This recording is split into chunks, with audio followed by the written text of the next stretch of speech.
This Torah class is brought to you by TorahAnytime.com. Okay, good afternoon, Rabbi Sai. As we prepare for Parshas Savo, the Gemara Masechta Soita tells us on Daf Lamed Beis Amud Aleph regarding the brachos and klalos of Har Grizim and Har Eval that really there are two parshas in the Torah that discuss, primarily in this week's parsha of Savo, ve'ela yamdu al Har Grizim, right? Levarech ve'ela yamdu al Har Eval.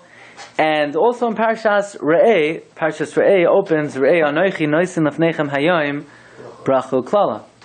So the Gemara in Masechta Soita describes for us the matzav, the positioning of the Klal Yisrael during these blessings and curses. Says the Gemara, Brachos uklalis ketzad Kivan sha'avru Yisrael's hayarden, when the Jews entered crossed the Yarden, Ubo el Har Grizim ve'al Har Eval Shebeshomron, and the Klal Yisrael came to Har Grizim and Har Eval in the Shomron, Shebetzad Shechem. In other words, just bear in mind, this is not happening in the Midbar. It's what? Kisava el Haaretz. When you get into Eretz Yisrael, when you cross the Yarden. Now we're Shebetzad Shechem, near Shechem. Shebe'etzel Eloinei Mara. How do I know it's Shechem is near Eloinei Mara? Shenemar Haloi he'ema be'ever ha'yarden etzel Eloinei Mara ulhalonu omer vayavar Avram ba'aretz ad mekom Shechem ad Eloin Mara. Ma Eloin Moira ha'amar lahalon Shechem, just like by Avram Avinu. Eloin Moira was Shechem, af Eloin Moira amar kan Shechem. So too, by the brachos and klalos, the location of Eloin Moira was Shechem. Now what happened? Shisha Shvatim alu l'rosh Har Grizim. 6 tribes went to Har Grizim. V'shisha Shvatim alu l'rosh Har Eval. V'ha-kohanim, v'ha-leviyim, v'ha-aroin, oimdim lamata be'emtza. The kohanim, leviyim, and aroin stood below in the middle. Ha-kohanim makifin es ha-aroin. The kohanim encircled the aroin. V'ha-leviyim es ha-kohanim. V'chol Yisrael mikan u'mikan. And all the Jews everywhere, Shenamar, V'chol Yisrael, Uzakenov, V'shoitrav, V'shoiftav, oimdim mizeh u'mizeh la'aroin. Havchu pneim klape Har Grizim. They turned to Har Grizim upaschu bebracha. They made a blessing. They said, like in this week's parsha. In this week's it only says the Aror. But first they said, Baruch ha'ish shelo yaseh pesach masecha, ve'elu ve'elu einim amen. Havchu pneim klape Har Eval upaschu beklala, Aror ha'ish shelo yaseh pesach masecha, ve'elu ve'elu oimdim amen. Okay. Before you go into details, just a technical question. The Parsha Savo, it was the first time was it given to Am Yisrael when Moshe Rabbeinu said Mishneh Torah, or was it given in Sinai? The reason I'm asking it because otherwise it's not sure the Israel didn't go to Israel. No, they didn't go into Eretz Yisrael yet, but I mean the whole Torah didn't go to Israel. So when was it said? Whether Moshe Rabbeinu said it already? no, it's saying now, in the 40th year. In the 40th year. And Rabbi Glatstein, the Rabbi Shalom said this, Moshe Rabbeinu said. Okay. So Rabbi say, this ritual of the brachos and klalos of Har Grizim and Har Eval was introduced in the beginning of Re'eh with the words Re'eh Anochi Noisin Lefnechem Hayom Bracho Klala. See, I am placing before you today blessing and curse. So we have over here from the Sefer Be'er Yosef, Rabbi Yosef Salant. It's a Sefer of drashas, and Shlomo Zalman Auerbach was very machshav of this Sefer. And he wants to know, number one, what does God mean, see that I'm giving you today, blessing and curse? What do you mean, see? See what? You can't see ideas, you can't see promises, you can't see concepts. All you could do is see physical things. So what are they looking at? Number two, why does it say, Noisein lefnechem hayom? In other words, Re'eh is Lashon what? Yachid, Re'eh. When I'm talking to one person, I say Re'eh. When I'm talking to many people, I say Re'u. So Re'eh is Lashon Yachid. So then why would it say Lifnechem? Make up your mind. Either Re'u anoichi noisein lefnechem or Re'eh anoichi noisein lefanecha. Make up your mind. Why start B'Lashon Yachid and continue B'Lashon Rabim? And also, the big problem here is Why does he say Hayoim? Today, it didn't happen today. It's not going to happen until they cross the Yarden. They cross the Yarden after Moshe dies. So what does it mean? Hayoim, they didn't even cross the Yarden yet. They're not at Har Grizim. They're not at Har Eval. And finally, what in the world is this ritual of taking 6 Shvatim, putting half of the right, putting them on Har Grizim, another 6 Shvatim, putting them on Har Eval, and the Kohanim in the middle, just like the rest of the Torah. Don't speak Lashon Hara, and don't wear shatnez, and don't be Mechal Shabbos, and don't take your pits out of your watermelons. I'm into the watermelons lately, right? Why this whole ritual, and this whole charade, and this whole play, and this whole skit? Hey, you guys, you go up to the top of the mountain. You there? Oh, you're different. You go down that mountain, and then the Kohanim in the middle. What's this whole drama for? Shabbos, Hashem says, keep Shabbos. Hashem says, learn Torah. No, but the brachos and klolos, we have to put on a whole play, and everyone has to be involved. What is this? This is graduation party over here. Graduation play. And how Okay? did they choose? They had to get their acting out of them. You know, some people, they like to act on the stage. What is this? You guys go up to Har Grizim, you're a Kohen, you who stand in the middle with the Arayin in the middle. What is this? It's unheard of. We have no acts. So also he says, why specifically shave this up from brachos for klo? Who chose why? What? I only ask the questions I'm going to answer. Right? That's the rule. Okay. So those are the questions that we're going to deal with. So, what is the meaning? These are the questions of Rabbi Yosef Salant. Says the Gemara Masechta Kedushin, Tana Rabbanan, La'olam yireh adam atzmai. If you want to appreciate and understand the value of your actions and feel that what you do makes a difference, and that what you think makes a difference, and what you say makes a difference, visualize the following.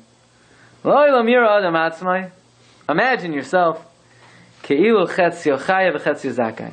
You have exactly half averos, half mitzvahs. 50-50. You're teetering. Right? Imagine. Well, I learned today, I davened today, but I did this wrong and that, and I'm 50-50. Also mitzvah achas. If you do one mitzvah, ashrav, fortunate are you. Shehechriya atzmei l'kavschos. That you have tilted yourself. L'zchus. Aver avera achas. Oiloi shechriya atzmei l'kavchoiva. Shenemar b'choite echad ya'abed toiva harbe. You think you do one sin. Big deal. Oh, it is a big deal. Because you might be 50-50. And by you doing that avera, you're going down. So you gotta watch out. By doing this every moment? Every second. La'olam. You're crazy. B'shul chet yichidi shechata oy ve'vimeno toivas harbe. The Gemara takes it further. Rabbi Shimon Omer, Lefi sheha'olam nidoin acharu bai. It's not just you, it's the whole world. The whole world. If the world has 50 million mitzvahs, 50 million averas, and somebody does one avera, the world will be destroyed. If somebody does one mitzvah, the world will continue. The world is judged by the majority. V'hayachad nidon acharu bai. Asa mitzvah achas, if you do one mitzvah, ashrav, fortunate are you, shehechriya es atzmai, ve'es kol ha'olam l'kavschos, fortunate are you that not only did you tilt the scales for yourself, you tilted the scales for the whole world. L'kavschos, avar avera achas, oiloi, shehechriya es atzmai, ve'es kol ha'olam l'kavchoiva, shenemar v'choite echad ya'abed toiva harbe. If you do one avera, it could have terrible, catastrophic repercussions. So what the Gemara is advising us is, number one, you should always consider that at every moment you're exactly 50-50, and the next thing you do will make all the difference in the world. Could change your entire fate, could change the fate of mankind, can change the fate of planet Earth. Now, comes along Rabbi Yosef Misalant, and he says, if this is an obligation of la'olam yira adam atzmai kilu chetzir chay v'chetzir zakai, right? This is an obligation. It's a chiyuv. So Rebbeinu Shalom wants us to be able to get a visual representation of those scales. In other words, how should a person walk around? You should walk around with an imaginary scales in front of you. With on one side of the scale is a cup of mitzvahs, and one side of the scale is a cup of averos, and in the middle there you are, and you will decide the fate of yourself and the whole world. So how are you going to visualize that? So Rebbeinu Shalom says, we're going to make a big demonstration. We're going to make a visual representation of this concept. And you know what we're going to do? We're going to have 6 shvatim go on Har Grizim. L'tzad zchus. And you have 6 shvatim go on Har Eval. L'tzad chayva. And you're going to have the Arayin, that's Neshama in the middle. And he has to decide that whatever you're about to do will tilt the scales of the whole world. The whole visual representation of Har Grizim and Har Eval is to give a person a tziur chushi, a physical picture of this great concept of la'olam yireh adam atzmai kilo chetziyah chaya v'chetziyah. Says Rabbi Yosef Misalan, look at number 7, second paragraph. To show this, nitztavu, we're commanded that kishabo lahar grizim harevel, when you come to Har Grizim and Har Eval, v'kiblu as a satira, and you're makabel the Torah ba'alo v'shvua, with an oath, with a swearing, v'liyos kol yisrael revim zelazeh. You know what I want you to do? Shekol hamoin Yisrael yischaku l'shnei chatzam. I want the Jewish people to divide. Shisha shvatim Har Grizim, Shisha Har Eval. 6 on Grizim, 6 on Eval. V'lasis es habracha klapei Har Grizim es hakol klapei Har Eval. Sheyisrael, it should look Ki'ilu ha'mechza roi lebracha, as if half the Klal Yisrael are roi for blessing, like half of us are good guys, because they're mekayim the Torah, v'ha'mechza lehepach, and the other half the opposite, Ki'ilu loi kimas the Torah, kedei la'ayr bazez kol echa miYisrael, to awaken and inspire and arouse every Jew, sheyeda v'yasem aliva, they should pay attention, on the great responsibility that rests on every individual's shoulders. And he should always look at himself like that picture of 6 shvatim and Har Grizim and 6 shvatim and Har Eval. Next paragraph. Who is this for? Who is this visual representation for? Every Jew.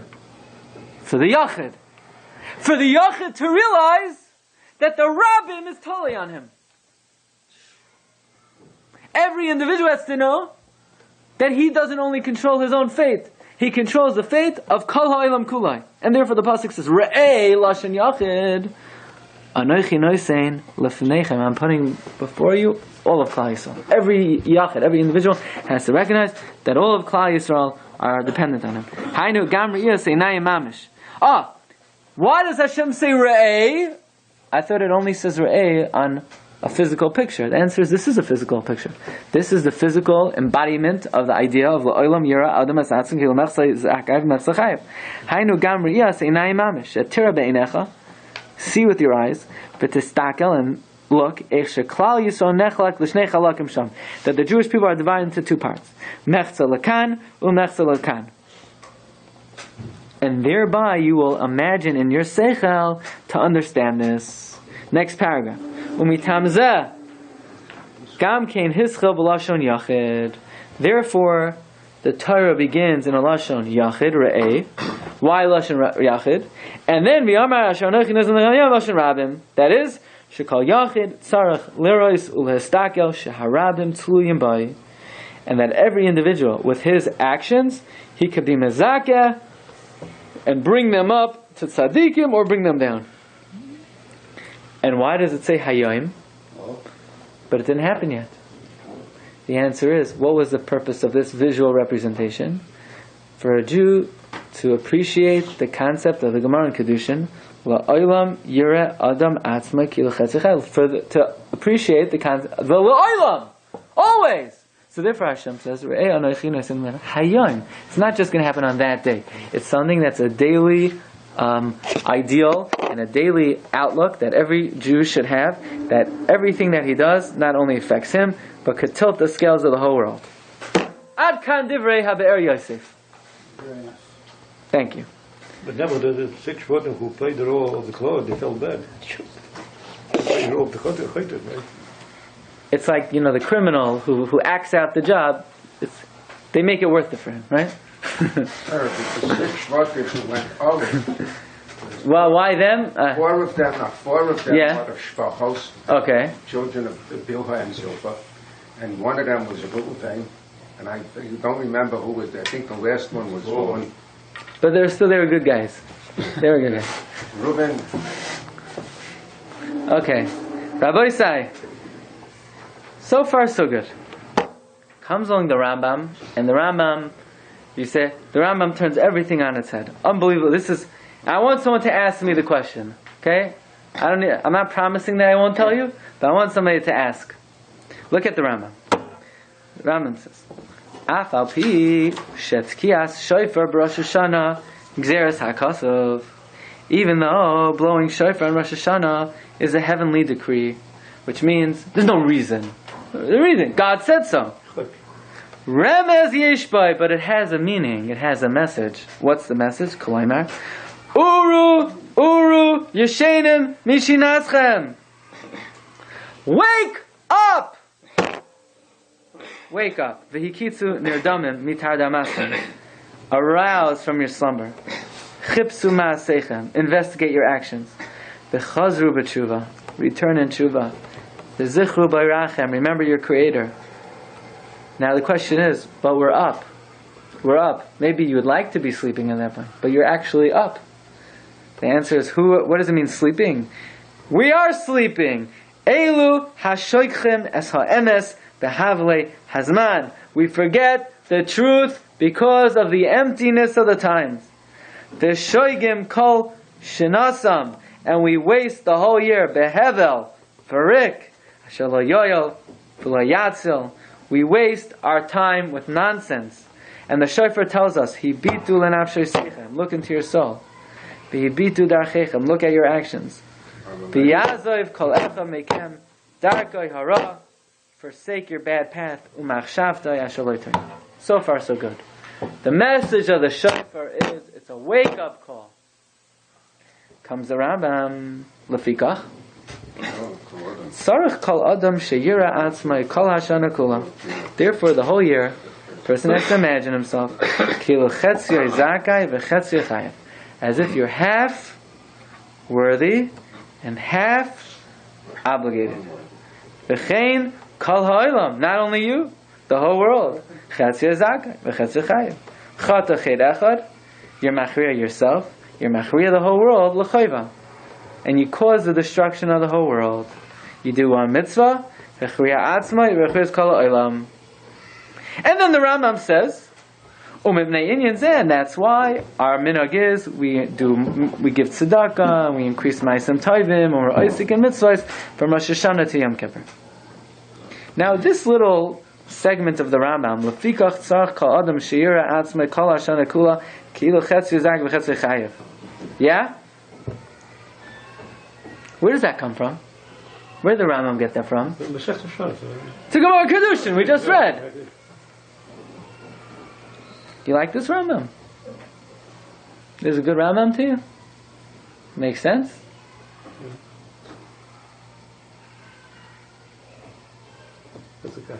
I guess we're missing something. The Rambam is in the middle of talking about blowing shofar on Rosh Hashanah. So would he start telling me halachas of pidyon peter chamar? The Rambam is in the middle of talking about how to blow a shofar on Rosh Hashanah. Would the Rambam talking about how do I plant, how the halachas of arla? The Rambam is talking about how to blow the shofar on Rosh Hashanah. Would the Rambam tell me how to give, how to make a ksuba? So what in the world is the Rambam doing, bringing the Gemara in Kedushin, that the whole year you have to imagine yourself, you're chatzei zaka and chatzei chayev. Ma shmita eitzel arsina, what does that have to do with the price of tea in China? Shofar is It has nothing to do with shofar. Shofar is, let me ask you a question now, Rabbi, I hope you get the right answer. What day of the year is there a mitzvah to blow the shofar? First day of Tishrei. Rosh Hashanah, right?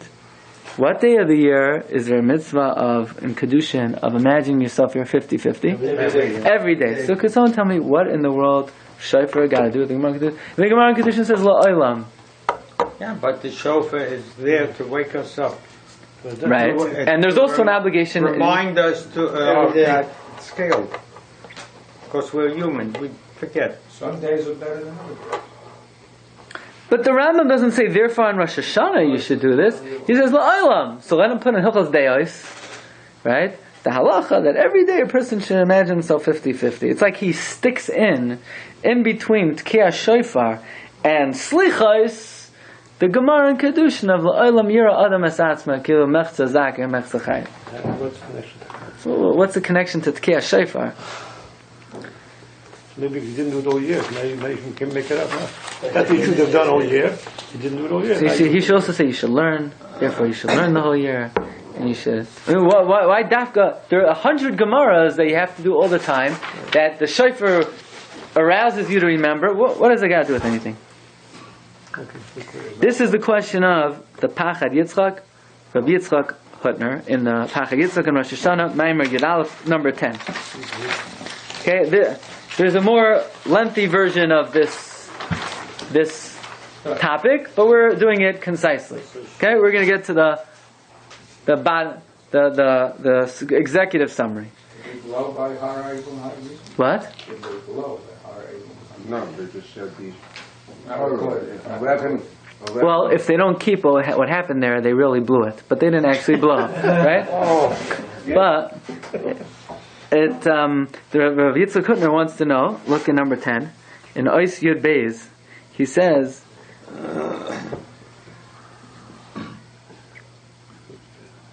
He quotes the Gemara in Kedushin on Daf Mem, and he says that this chayva is a chiyuv of yiras chet, but from the language of the Rambam, the fact that the Rambam slips it into Hilchos Rosh Hashanah, Hilchos Tshuva, and the Rambam doesn't just slip it in, he says, Lefikach, because the shofar wakes you up, therefore, there sounds like there is a very deep connection between the blowing of the shofar and this chiyuv of imagining yourself 50-50.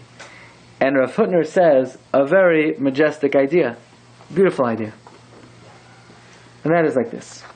Today, what day of the week is today? Friday. Gewaldig! You're on the ball. Today is Friday, yeah? And after Shachris this morning, at the end of Shachris, we say Hayom Yom Gewaldig, Shishi b'Shabbos, yeah? And then what do we say? Hashem Malach Geis. God Malach, he reigned, he became king. Why is that the song of the sixth day of creation? Because Hashem Malach, Hashem is a king. Well, we know that's the day. You need someone to crown you, and Adam HaRishon was created on Yom Shishi. Correct. That is the day, on the sixth day of creation, God created animals and man. He became the Melech. And therefore, that's the day that God's Malchus was recognized. We say Hashem Melech. However, there are a lot of prakim in Tehillim that begin Hashem Melech. For example, we say in Kabbalah Shabbos, a parak that also begins Hashem. Right? We also it begins that way. What is special then about what is special again about this parak Hashem Malach Geos Lavish? Right? Chapter 97. Hashem Malach Tagel Haaretz Yismechu Yom Rabim. What's so special about the chapter 90 that we have to say Hashem Malach 91 that Hashem Malach Geos Lavish? Says Rav Hutner, and we'll try to explain it outside, okay? And that is, when we say God is the king, we know there's a concept of melech, and there's a concept of a moshel. What's the difference between a king, a melech, and a moshel? A melech rules with the consent of the people. A moshel is a dictator. He rules against the consent of the people. That's the simple distinction between a melech and a moshel, okay? But there's another dimension to it as well. And that is, let's say you ask a person, hey, sir, what do you do for a living? He says, I'm a king. You're a king. And who are your subjects? Well, the other day, I went out to my backyard, because I realized there are a lot of ants crawling into my house. And there's an anthill in my backyard. I have 1,000 ants. And I'm the king of the ants. Ich bin der Melech von the ants. I'm the king. So actually my throne didn't come yet, and I'm still waiting my crown. But right now you should know who you're speaking to. I'm the king of the ants.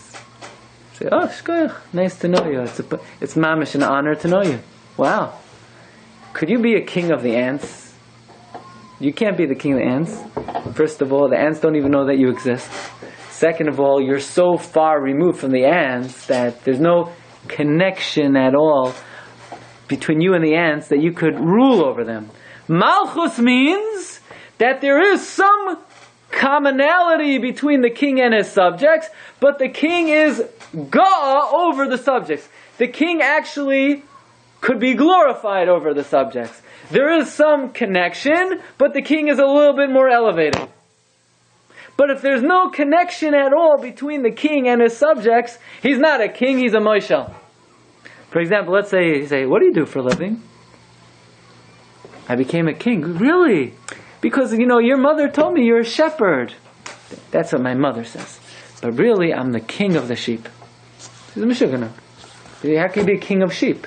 You could be the dictator of the sheep. You could hit them when you want, and you could smack them, and you could shech them. But you can't be a king over the sheep. So now let's think about the following concept. Rabbi said, we say, Baruch Atah Hashem Elokeinu Melech HaOlam. How could we say God is our king? We're so nothing compared to God. The same way you can't be the king over ants and you can't be the king over sheep. If we can't be the king over sheep, God can certainly not be the king over us. Because we should say Moshel HaOlam. How could we say Melech HaOlam? Melech implies there's a commonality, but ultimately the Melech is a little bit more elevated. How do we have the chutzpah to say God is a Melech? You hear the kasha? It's a fundamental question. How do we have the chutzpah to say God is a Melech? So there are two ways of explaining it, and they're both true. Number one, the Ramchal writes in the Derech Hashem, it's God's humility that He allows us to call Him the King. We always think, what does it have to spend the whole day in Rosh Hashanah? Hashem Melech, Hashem Molech, Hashem Yimlech, Hashem Melech, Molech, right? Like God gets some kind of thing out of it. Like I keep on saying He's the King. Like we think we're doing God a favor by saying He's the King. No. It's Hashem's anivos that He allows us to call Him Melech as if He is niskabe by us. You hear that? He's not. Right? Because a king gets covered from his people. So Hashem says, my anivos allows you to say, I'm your king. Ke'ilu b'roiv am hajas melech. Ke'ilu am niskabe that I'm your king. It's Hashem's humility that He allows us to call Him Melech.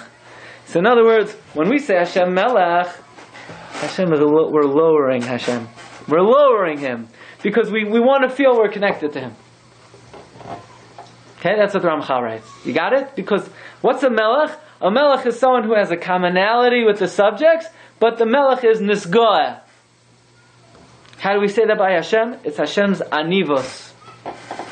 However, says Rav Hutner, it's not just that. What do you mean Hashem's anivos? Imagine if I said, I'm a Afar Ve'efer, I'm a nobody. So you bacteria on the table, I will let you call me your king. I'm Moichel Zayin, my covet, and I will allow the bacteria on the table. You know how many bacteria are on this table? In one, Victor Miller used to say, on one spoonful of soil, there are more bacteria than people in New York City. So there are billions of bacteria. I will lower myself to allow the bacteria to call me the king. You can lower yourself all you want, but there's no shaykhs between you and the bacteria. They don't know you exist, and you can't even see them. So it's not enough just to say that Hashem lowers Himself and allows us to call Him Melech. But the truth is that there is a commonality between us and Hashem.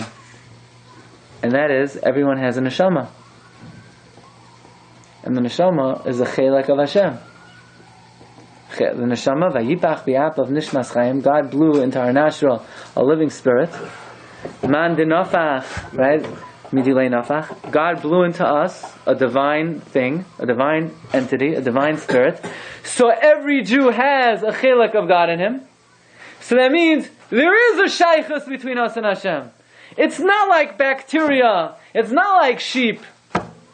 We're tselem like him, but God is even greater. That's why the pasuk says, "Kedoshim tiyu, be holy." And then Chazal say, "Yachal kamani." You would think you could be just as holy as Hashem. Why would you ever have such a crazy havamina? The answer is because you're a chelik of Hashem, so you would think you could mamish be as holy as Hashem. So Hashem said, "No, ki kadosh ani kedushasi lamalami kedushasa." But there is a commonality between us and Hashem, but ultimately God is higher.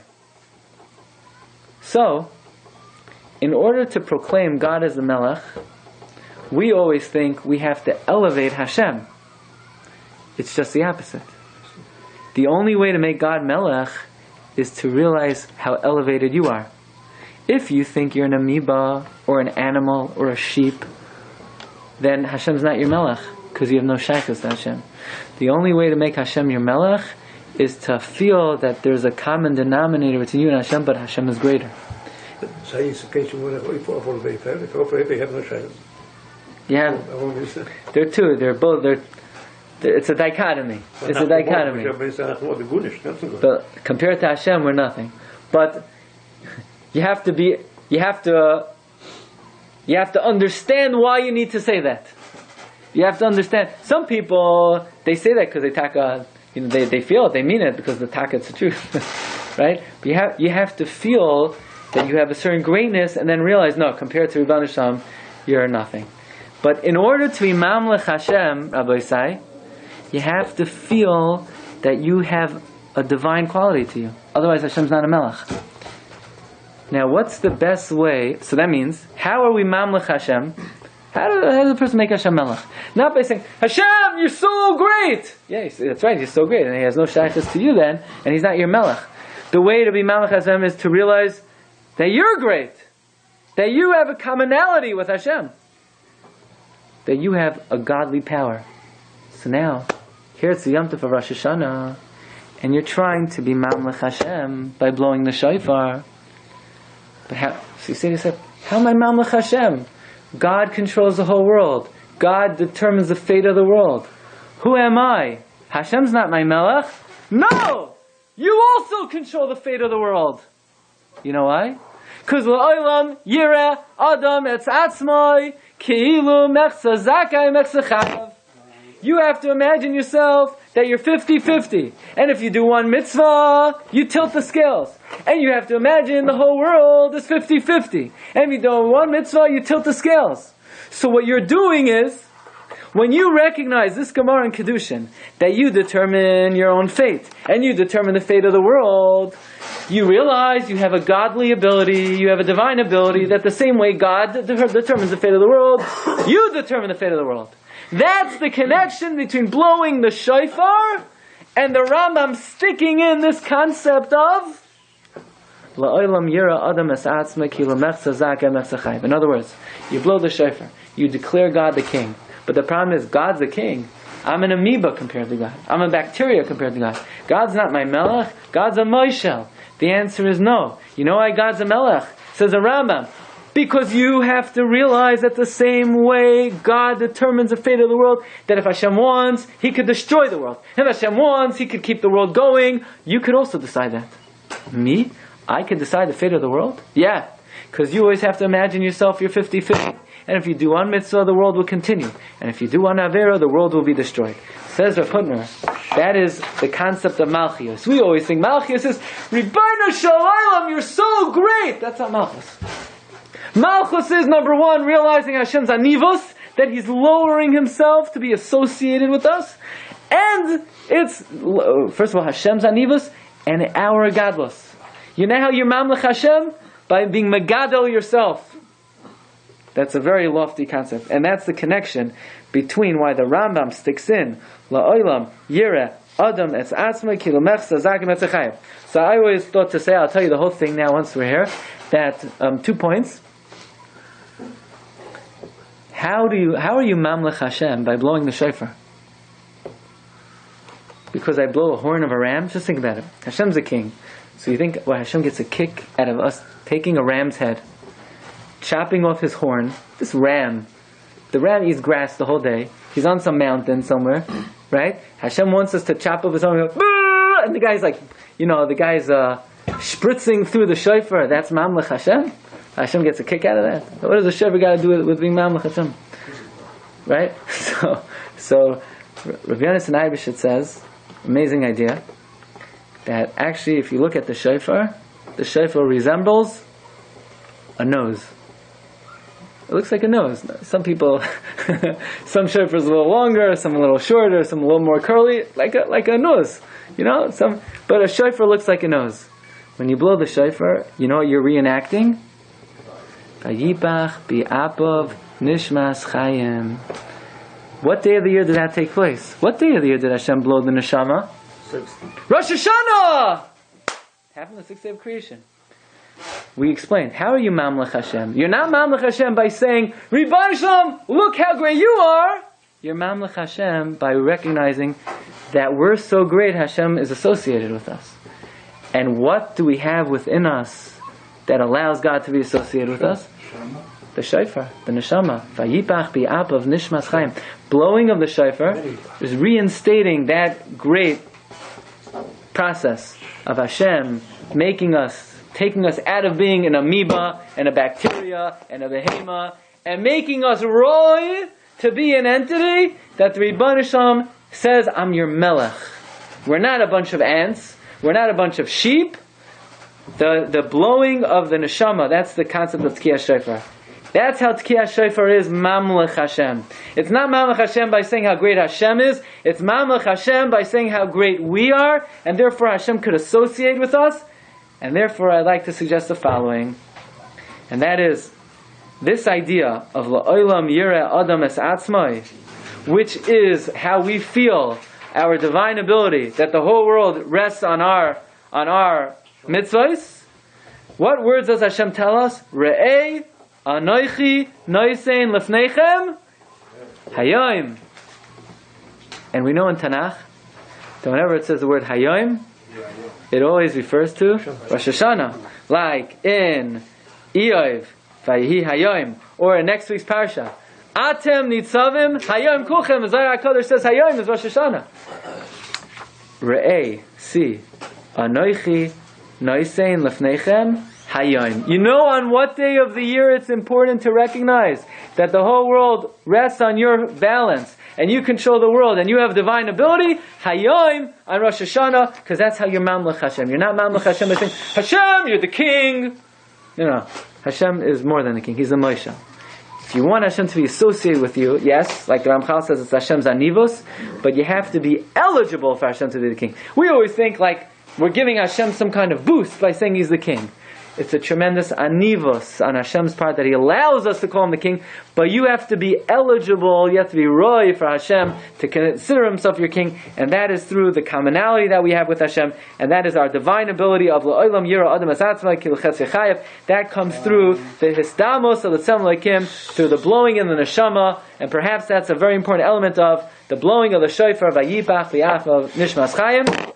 Wishing you all a good Shabbos and a good Shiur. You've just experienced another Torah class brought to you by TorahAnytime.com.